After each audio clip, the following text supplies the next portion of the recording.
Trevon Clark, an employee of the Kingston and St. Andrew Municipal Corporation, failed to file his statutory declarations with the Integrity Commission for the years 2019, 2020, and 2021 in breaches of the Integrity Commission Act.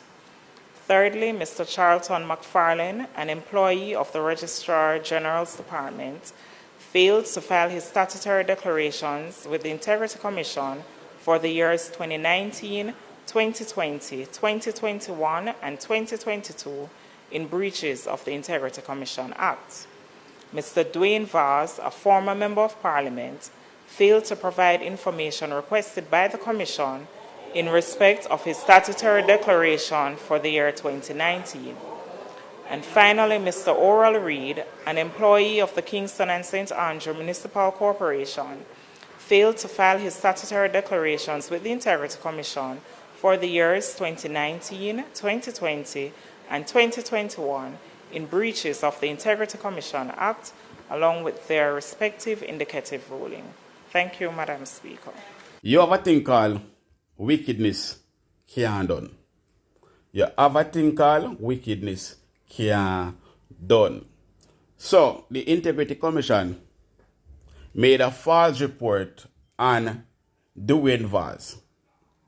A false report on Dwayne Vaz. Why did they do that?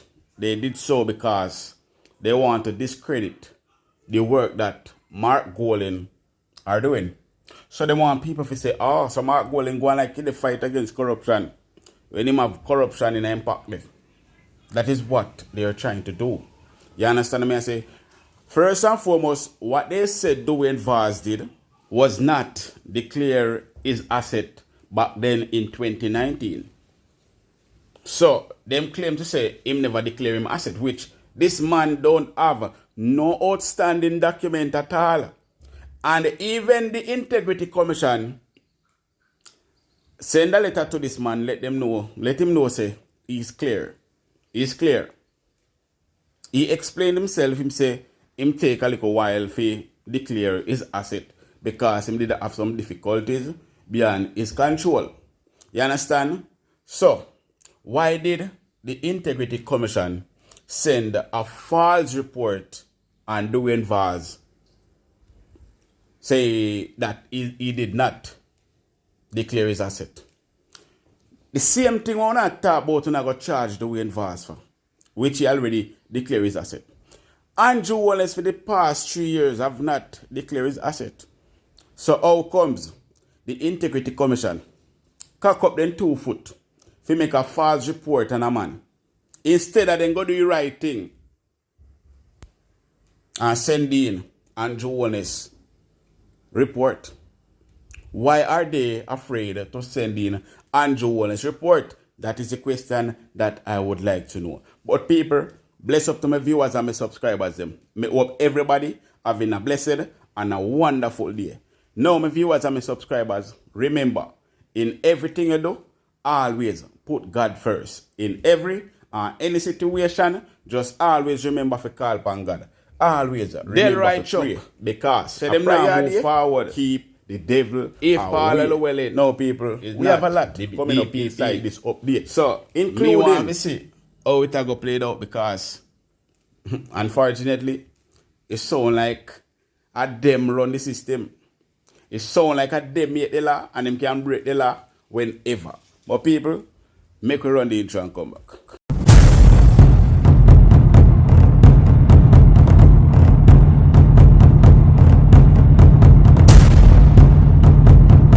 So welcome back to my viewers and my subscribers them.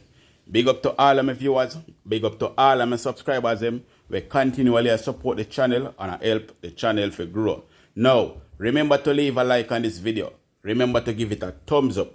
Also, if it's a new viewer's first time on my channel, then please subscribe to my channel and turn on the post notification bell so whenever we drop new content, you will be first to be notified. Share the content with a friend, a family, a loved one. Share it on your social media platform.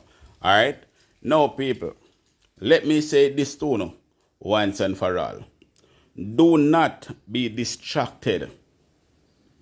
Do not be distracted because Andrew Wallace will do anything to distract the nation from what they are doing. He will go extra miles to distract the nation from what they are doing. And let me say this, from the time when the Integrity Commission send out the names, you only remember when the man get shut up, when he carrying the report, go parliament and sitting, and then shut him up and take away a briefcase from him. Only remember that? From that, the Integrity Commission a shake up and them a wobble. They not firm again, them a wobble. They are afraid of Andrew Wallace because of government badness. Him say, yes people. But guess what? We have a interview from Dwayne Vaz. So we are going to talk about that as well. But people, before we go in at one day, let's talk about Miss Paula Llewellyn. Now, the government of Jamaica filed an appeal for Paula Llewellyn to fit back in her chair and take back the office of the DPP. Now, what is so important in Paula taking back office? Is it that nobody else now qualify for that space in Jamaica? Nobody else not qualify? Honestly, say them people are, boy, I may tell you, say corruption, wickedness and all of them something they can't do, you know. Because Paula herself says she can't continue. Because she know, say she breach the law. She know. She know she broke the rules. She know she broke the code of conduct. And she's afraid of losing a lot. So she says she'll walk away. But this bigot man of them call him Denari Chuck. I don't know why he no go chuck off somewhere deep and hide himself, because you see all them so them is a national disgrace to this country, you know. Why every time when the Jamaican Labour Party go in a power, them wreck the country and mash up the country and set things how they want to set it. These people need to stay away from government. Them should not be sitting in a parliament on the opposition side. Because these people are a wicked set of people.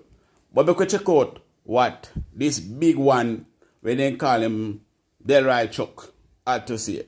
GOJ relying on 17 grounds of appeal over DPP tenure ruling.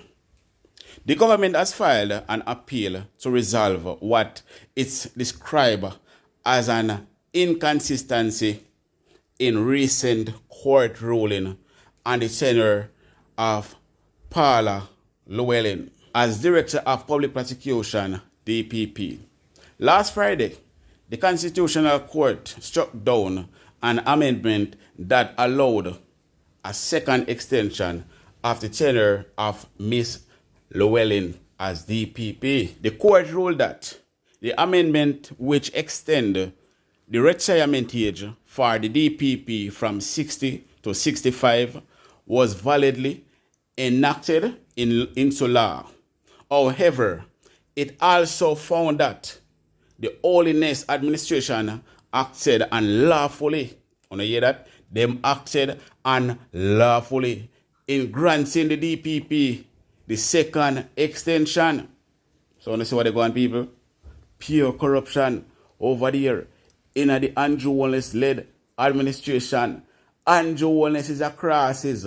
Andrew Wallace is a corruption. In 2017, the government introduced the Pensions Public Service Act 2017, initiating a policy shift to extend the retirement age of public officers from 60 to 65. This change was further cemented by the Constitution Amendment of Sections 96(1) and 121(1) Act 2023. On April 19, the court upheld the constitutional amendments, confirming the valid extension of the retirement age for these positions to 65 years. However, despite this affirmation, the court ruled that the current DPP, Paula Llewellyn, could not remain in her position until age 65, creating a significant contradiction within its verdict. In response to this conflicting outcome, the government, represented by the Attorney General, has filed an appeal with the Court of Appeal to resolve this inconsistency.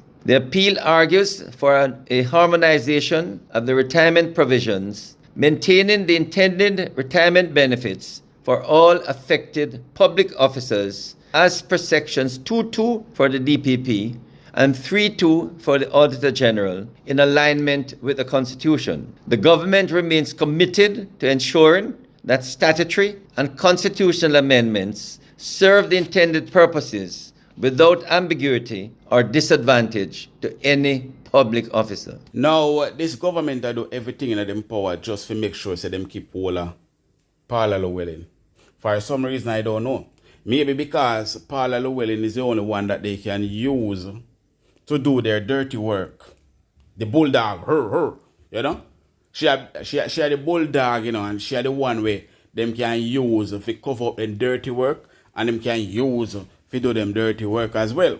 Now, Paula Llewellyn, you say you walk away. My best advice to you is that continue walking. Don't let Denari Chuck put you in that problem. You see his head? You see his head? Eh? It look like him when Japan lick her belly. When Denari Chuck went in her belly. You see his head? Denari Chuck, let me tell you this. You are not the law and you can't break the law. Because you never meet the law. You come and conceal law and you're going to leave the law alone. You and your wicked Prime Minister, you don't need to stop it. Stop provoke the Jamaican people. You want to take a walk, no man, please. You want to resign, take a walk and give the Jamaican people a break. On our all corruption. On our corruption, on our poison to the Jamaican people. On our poison to the mind of the Jamaican people. A bunch of criminal organization on a be. Oh no. You must know where you have a hide. Where you don't want to expose. Or if you're the grandpa or what. Me no know. But something no right. Something no right. So it's either you're the grandpa and you promise her to make she stay in her post forever. Or Paula they grind you or something. Me no know. Me no know. Mega jump right tonight. Morning, evening, night, whichever day it is. This is about some YouTube vloggers and bloggers, me say, on YouTube talking about DPP fired. Vybz Kartel fate is sealed. He's free. Vybz Kartel this. DPP fired. DPP said that she's not leaving. Alright, guys. Let me explain what I'm talking about. Jamaica, DPP, head of the prosecution, like how in America we will call it the Commonwealth Attorney Office or the Commonwealth Attorney, District Attorney. And then, you know, the other lawyers below him is the prosecutors. In Jamaica, she's called the DPP. Okay? Department of Public Prosecution, the head. This lady turned 60, 2020. I think 20 or 2021. The Jamaica Prime Minister at the time is Andrew Holness, Brogard, them call him. Now, when you get this job as a civil servant, as the DPP and the Attorney General and the certain jobs that are there, retirement age there is 60. Now, this woman is turning 60 and her tenure is up, right? The government, Prime Minister Brogard, brought this to Parliament the same day, same week, same day, and decided, say, whatever agenda he has for her and whatever agenda he has for whatever reasons, she not free retire at 60. But before he does an elective, not even elective, he could have done something temporary only for her to stay a next year or so until when he gets a good replacement. He not do that. He went as far as brought this legislation into Parliament, make it law, and voted and changed it in one day. Without any oversights of any committee, without any discussion of the opposition leader or party, nothing. Him are the God. Him them say bro God, right? He's the leader. So he changed this from a retirement age. I mean, the man changed it overall law, you know. Changed it from retirement age of that position and Auditor General from being 60 to 63. Why? You don't feel like what she had to do was done. It's like I hire somebody for build a house and the house almost done, but the contract year up, so you have to extend it again. That's a different thing. So let me explain what I said to you, for the ones that are overseas and don't understand. The Jamaican government extended the DPP, which is the head of the prosecution in Jamaica, we call it Commonwealth Attorney here, for 3 more years. When her retirement age is at 60, he extended it for 63. In 1 day, with no oversights, with no counseling, with nothing. Just did that because he wants that. He had an agenda, or whatever reason he had with him, or whatever reason he had for her. He did that. Now, the opposition leader, Mark Llewellyn, took him to court, the Supreme Court, about this law, which is unconstitutional. And the court ruled with the opposition leader, Mark Llewellyn, and said it was. And it needs to be set back. Actually, it's not changed because it's unconstitutional. Now, I see these vloggers on YouTube running with this about she fired, she did. She's not fired. If she remains in office, that, as the law said, is unconstitutional. It's void and null. Me don't know why una wait upon the court for telling her what to do again. Them not telling her for do nothing. The woman not supposed to be in office. And her being unconstitutional and unlawful still in office has nothing to do with Vybz Kartel. She being removed from her position has nothing to do with Vybz Kartel. This is a bigger thing. But that's to show you that we, the Jamaican people, we don't understand the Constitution, the law, and we don't know our rights. Now, until when we decide to educate ourselves, understand our rights in Jamaica, know the Constitution there, these people will always be a 10 and 100 step ahead of us. And we will always be taken for fools and idiots. Now, whatever agenda Mark Llewellyn had, why he did what he did, me not care. He proved a point, and it is loud and clear. Now, again, when you need to start watch the JLP and whichever party that's in power, especially the JLP, because I'm sure there are other faults and flaws of what's happening, but because you don't know the rights and the Constitution and the law, that's why these things are just going over your head. And then you take out the most smallest things that you can understand and run with it. About Vybz Kartel freedom, DPP. I have nothing to do with that. Vybz Kartel freedom will be coming from the Supreme Court when they took the evidence back of why there should be a real trial. If there's enough, and if the court feel like there is enough and that this is a winnable case, then they will rule on that. But they're not going to waste time and waste money and rule on something that they know they can't win. The Supreme Court, not DPP. Okay? So, but that's a commodore one day. I don't know. I just a commodore one day.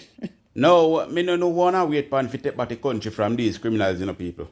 But most definitely, these people are wrecking the country to the dog. Andrew Llewellyn's administration, them do everything that is wrong. It's like them just love criminality. That's every move they make is wrong. See them buy out the Integrity Commission. Them try to buy out everybody where they can buy out. And them even try to buy out the Jamaican people them with chicken back and rice and liquor and they sitting there. But people, we don't have to stand up on our foot them and we don't have to take back this country from those criminals, alright? Dear Jamaicans, come here for a minute. Why is the government so intent on having Paula Llewellyn as the Director of Public Prosecution? I mean, it's borderline ridiculous now. Imagine being taken to Constitutional Court for the umpteenth time, to lose again for the umpteenth time, and still digging in when you're obviously wrong. So what? You're going to appeal the Constitutional Court who ruled in favor of the Constitution of Jamaica, which is the foremost law of the land?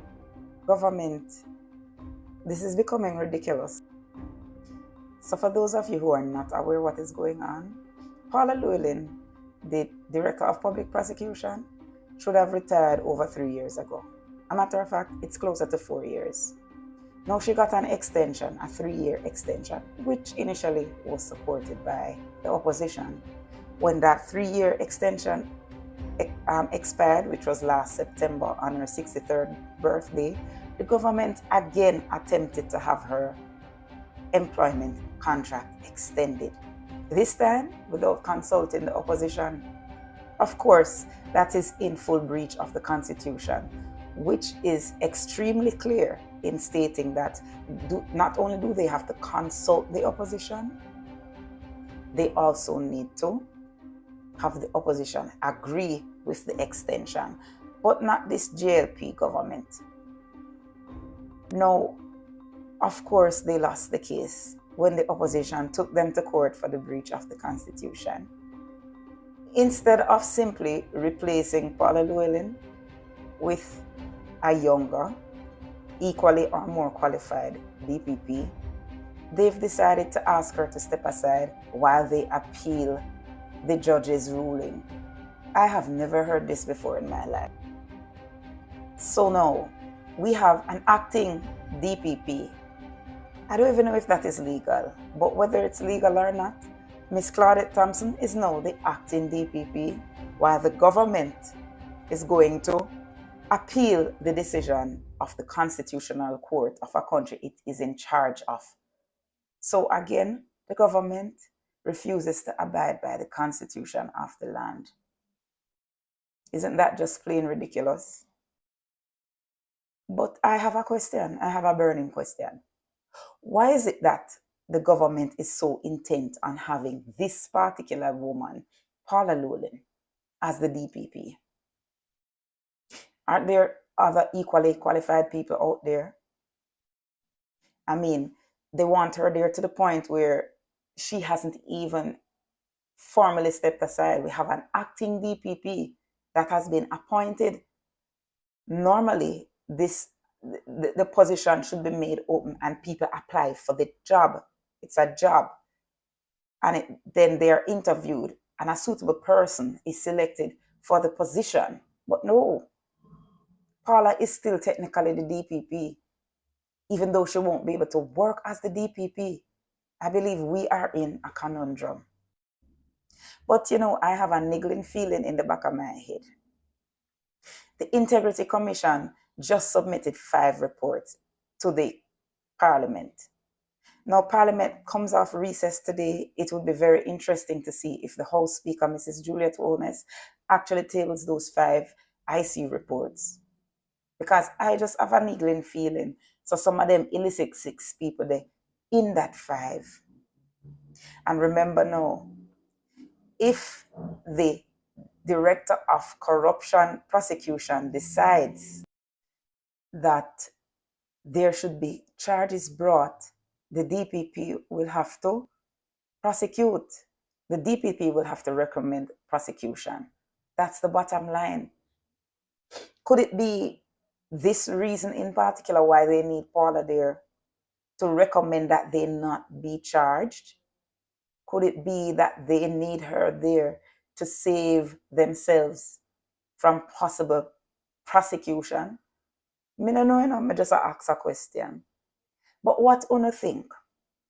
When you come and share your thoughts with me and let me know why you believe, say, this JLP government needs to have Paula Llewellyn as the DPP. What are your thoughts? No, Juliet Holiness and our send-out girl, the new clerk of the House of Parliament, made some announcement yesterday and make a wrong announcement.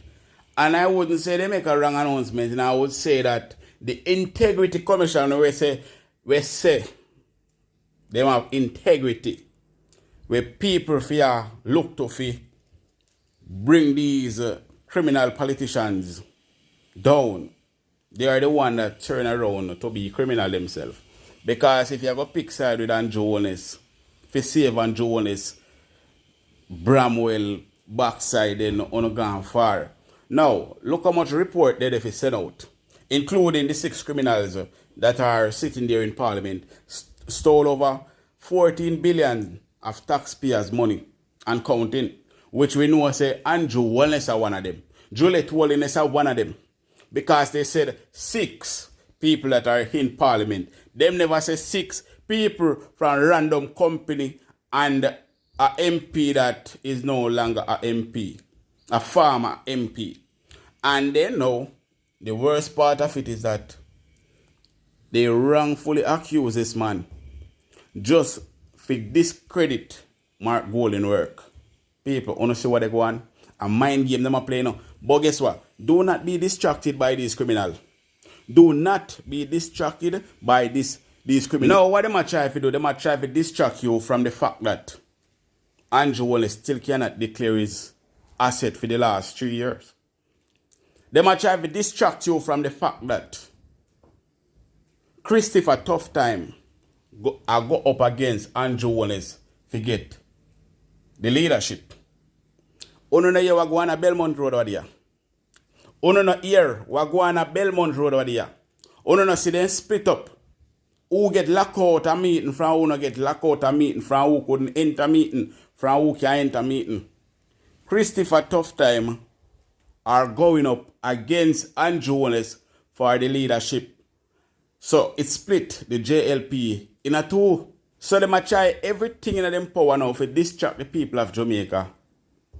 For them to figure out what they go on. But yes, people, Christopher Tufton are going to go up against Andrew Wallace to get the leader. Because some member in the JLP don't like the direction where Andrew Wallace are going. I know everybody believe in a demonic, you know. And Andrew Wallace are trying to lead in party, try to make everybody get involved in a demonic business. But not everybody want that. So some members are pushing Christopher Tufton to go for the leader of the Jamaican Labour Party. For serious. So, we're going over Belmont Road over there. Why them lock out some people? Why them pulling some people in a meeting and lock out some? Is because of the split that is going on. The people who they on Christopher Tufton side and people who they on Andrew Wallace side. So Andrew Wallace lock out some of the people, especially the ones on Christopher Tufton side. So yes, people, Christopher Tufton are go up against Andrew Wallace. But people, let me play this video with Dwayne Vaz Interview and he will explain everything to you guys. Alright? Remember to leave a like on this video, give it a thumbs up and subscribe.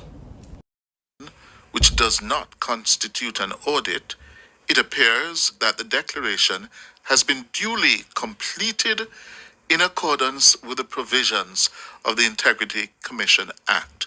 Yours respectfully, Mr. Craig Beresford, Director of Information and Complaints, for and on behalf of the Integrity Commission. And then, Siobhan, you want to pick it up from that? Yes, we also have a statement here from Mr. Vaz dated April 24, 2024, saying clarification and response to parliamentary report, Reintegrity Commission from Dwayne Vaz. It says, Westmoreland, Jamaica, following the discussions in Parliament today, April 23, 2024, regarding allegations of non-compliance with the Integrity Commission, I wish to provide a detailed account of the events and clarify my adherence to the requirements set forth by the Integrity Commission Act. It then goes on to give a timeline of events and compliance efforts. And the critical points of that timeline outlined by Mr. Vaz, he says, number 5, May 18, 2021, that letter from the Integrity Commission certifying, yes, that they had received his statutory declaration as at December 31. And then he says point 6, which is a real surprise, March 26, 2024, that's less than a month ago. He says, 3 years later, I received a summons to appear before the Halfway Tree Parish Court on charges of failing to provide required information to the Integrity Commission. The hearing held on April 9, 2024, brought to light a misunderstanding regarding these charges, which appeared to contradict the 2021 confirmation of compliance from the IC.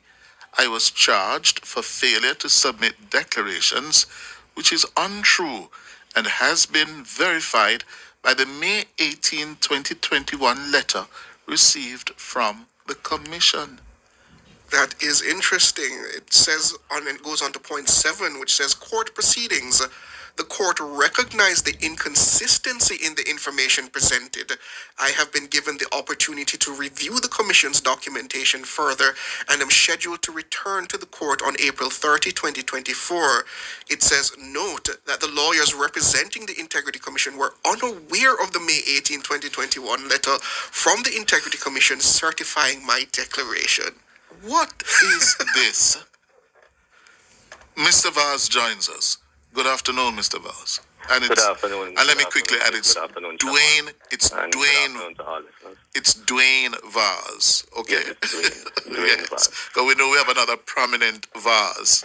Yeah? So it's Dwayne Vaz. Mr. Vaz.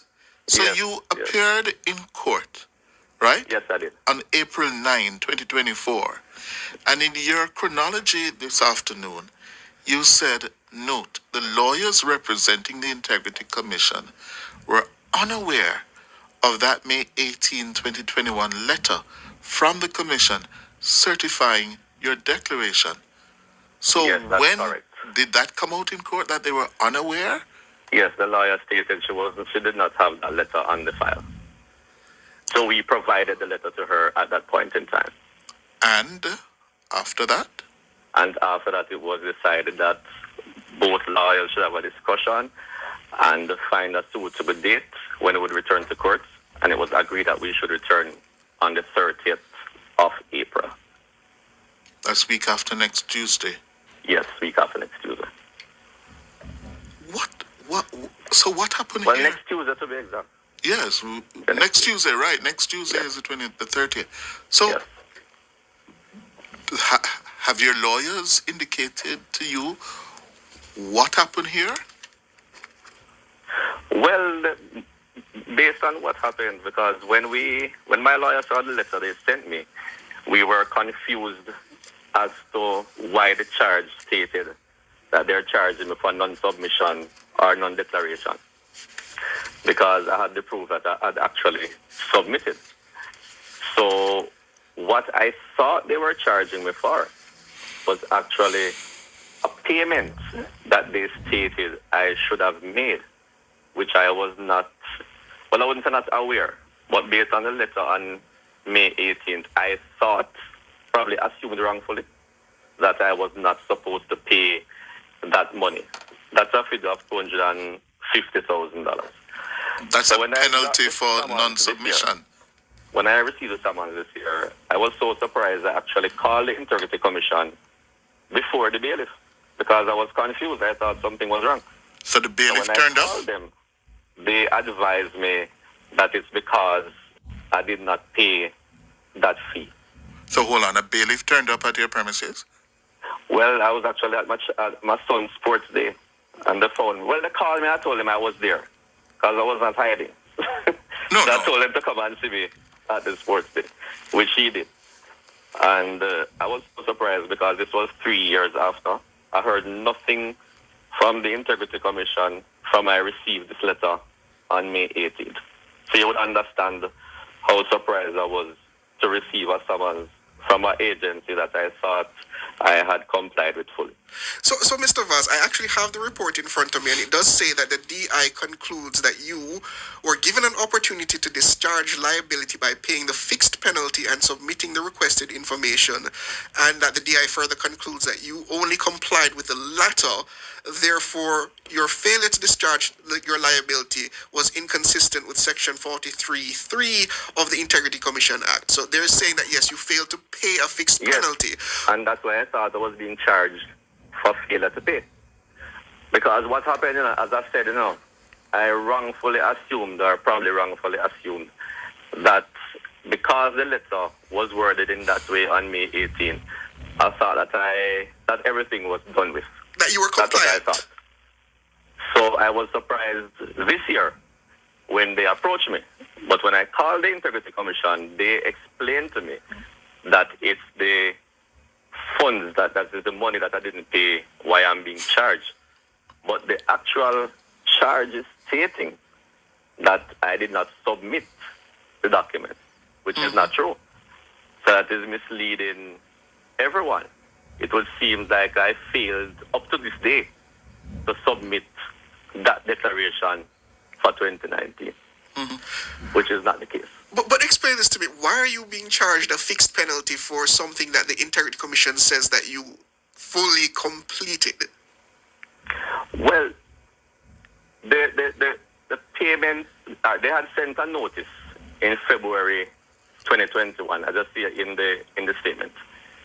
That notice would have stated that I must submit the documents within a particular period of time. So when I submitted the documents, it would have been outside of that period of time. I think it was 21 days, but I submitted in late March that year. So I actually personally brought it in myself. So when I received a letter in May confirming from them that everything is duly okay, basically.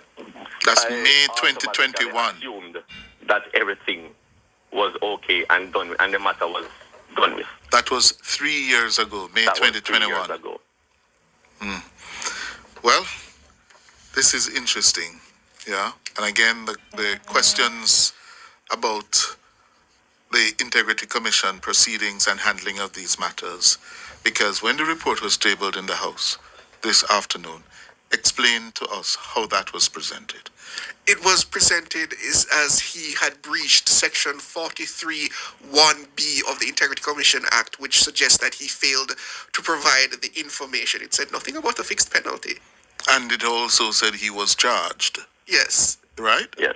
All right. It didn't say that he had appeared in court. No, there was no mention of a court appearance whatsoever, whether in the actual ruling provided or the actual report provided to the Parliament. No mention of that. No mention of a court appearance. Mr. Vaz, thank you very much, sir. Thank you for having me. You're welcome. And I'm sir. really hoping that all the listeners would fully understand what has happened. And I also want to state clearly that I did submit that information. I may have submitted late because of circumstances beyond my control at the time, but I did submit, and I always, and going forward, will adhere to all the rules and regulations of not only the Integrity Commission, but from Jamaica. Thank you, sir. Dwayne Vaz. After the break, the Attorney General's opinion on how